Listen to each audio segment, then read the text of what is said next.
Sometimes I find myself really curious about some of the people I've met online, and I think being online is kind of ironic in the way that I am, and certain people I know, who do the YouTube thing. We all get on camera, we all share thoughts on things, mutual interests, and we're hoping to find people to communicate with, to be communal with in this digital, modern medium, the way it stands.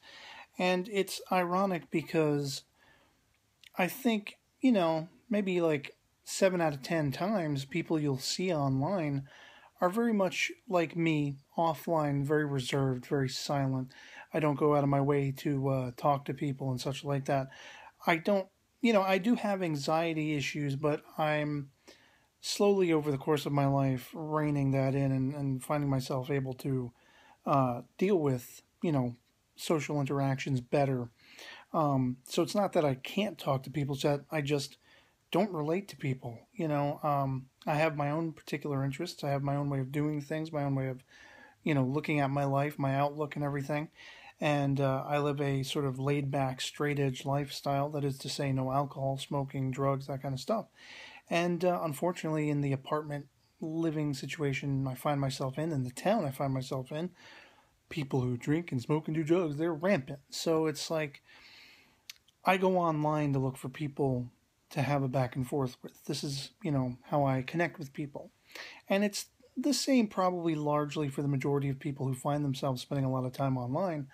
And I find that ironic because we're sort of putting ourselves out there, we're putting our faces on camera, and we're just talking about the stuff we dig and, how we react to things and what we think about things. And we're looking to have a conversation with people with mutual interests. It's a much easier way to find people.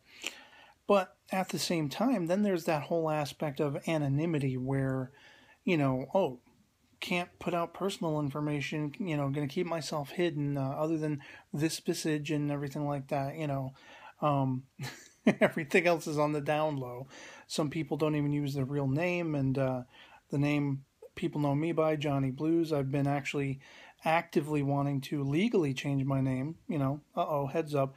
That's not actually my legal name, but I've been wanting to for the better part of a decade and a half get around to legally changing my name to that for reasons I won't go into, personal reasons as it were, and somewhat familial.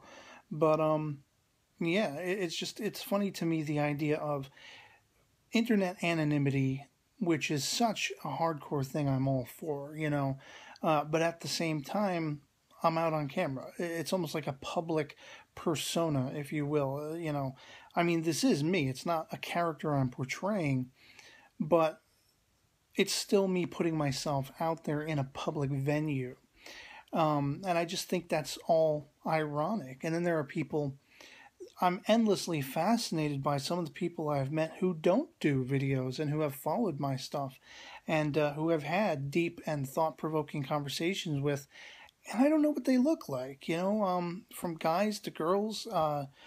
There have been a couple where it's like, wow, I wonder if, we were living in the same country, would we go out on a date or something like that, because we have so much in common, and all these weird questions that you don't quite know how to react to and how to, function around other than to just keep it at arm's length and not let yourself go there, not let your brain, get into that.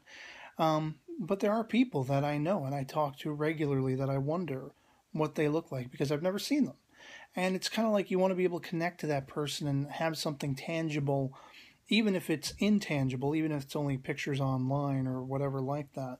And I'm not talking about, the people who, like, these assholes who send dick pics to women, thinking that's going to turn them on, or conversely, every once in a while I'll get these fake accounts on Facebook, I'm such and such, some woman from India or some woman from Africa or some woman from Chicago, and like my account and I'll send you stuff if you give me your email address. And it's like, no, I'm sorry, but I'm not online for that, frankly.